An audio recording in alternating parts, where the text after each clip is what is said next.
water, wheat, sea salt, and yeast. They begin by pouring soybeans into a cooking device called a steam kettle. After thoroughly rinsing the soybeans twice, they fill the kettle with water. Then close the lid and boil the beans for 4 hours. Meanwhile, they pan roast wheat in a skillet for about 25 minutes. Then they put the roasted wheat through a mill. The mill's steel rollers crack each grain into several pieces. This will enable the yeast to better penetrate the wheat during the fermentation process.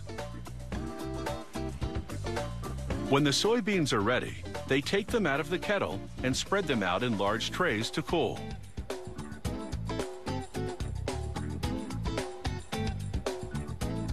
When the beans cool to 91 degrees Fahrenheit, it's time to add the wheat. After mixing everything thoroughly, they sprinkle on yeast and mix again. The ingredient proportions are key and therefore a company secret. To activate the yeast, they transfer the mix to shallow boxes and stack them for about 48 hours in a controlled incubation room. This process generates heat which rises, so they have to gradually move boxes to lower racks to prevent overheating, which would kill the yeast. For the next stage, they make a brine by mixing fine sea salt with spring water.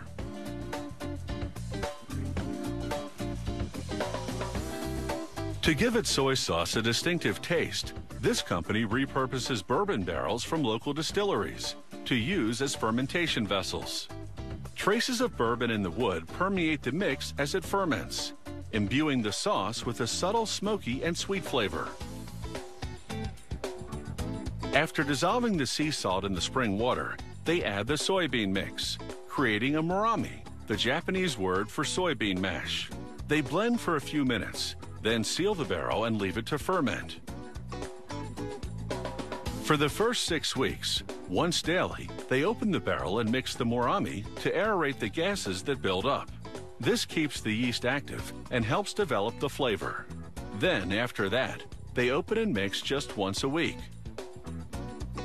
After 12 long months of fermentation, it's finally ready. They open the barrel and mix one last time. Then they empty the barrel onto a sheet of muslin lining the tub of a stainless steel press. They fold over the sheet to enclose the murami.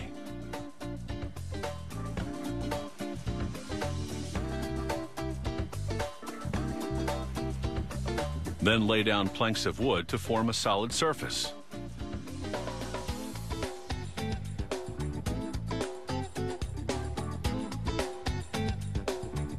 The press applies 6 tons of pressure, forcing the planks downward against the murami.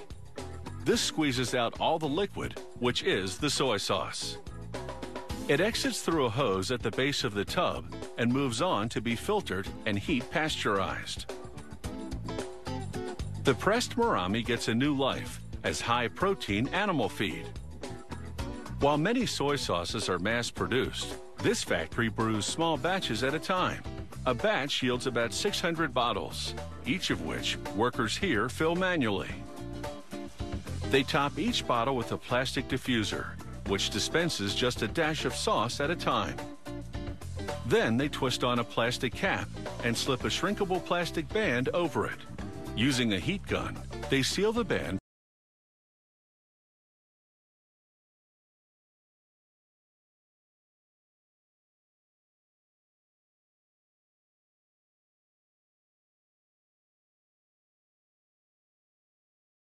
Switzerland. In the morning, they milk their cows for about 7 minutes using an automatic milking machine.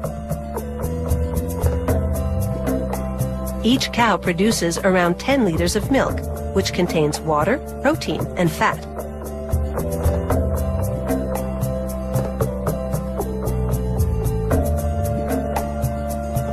12 hours later, he removes the fat, which rises to the surface. He adds a starter culture, which helps preserve the milk. A wood fire then heats the milk for 20 minutes at a constant 30 degrees Celsius.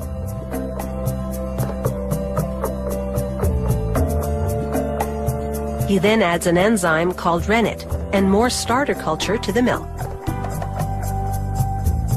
After about 40 minutes, these active ingredients coagulate the milk into cheese curd.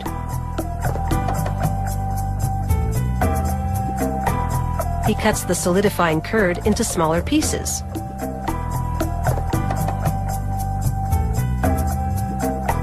To maintain an even heat, he keeps blending the curd and the liquid together. He continues mixing and cutting the curd until the active ingredients separate the curd from the liquid, called whey. To make cheese, he will use only the grains of curd. An electric mixer then completes the separation.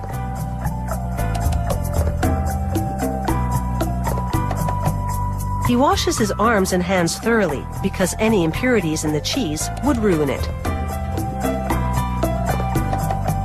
After heating the mixture for 20 minutes again, the curd is now the perfect texture for making cheese.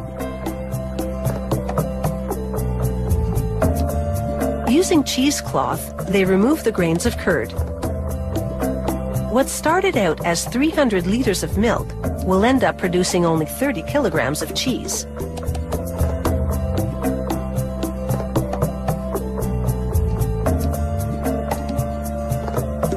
The cheesemaker stuffs the sack of curd into a mold and works out some of the whey.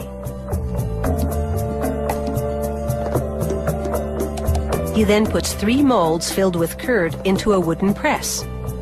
And using a wooden block that distributes the pressure evenly, he squeezes out more of the whey.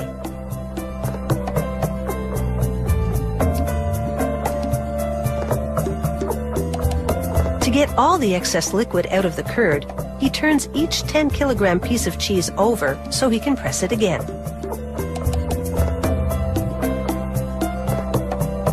Too much liquid in the cheese would affect its shape and quality, so he does this a few times, then leaves them in the press overnight.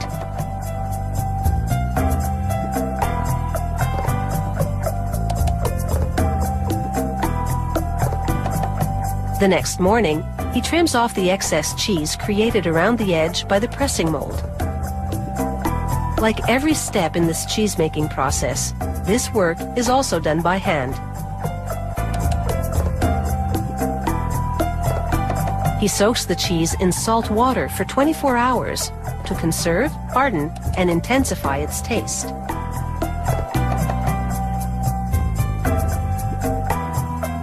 The cheese then goes through a salting and maturing process that lasts 6 months. During this time, they flip each piece of cheese often so it ages evenly.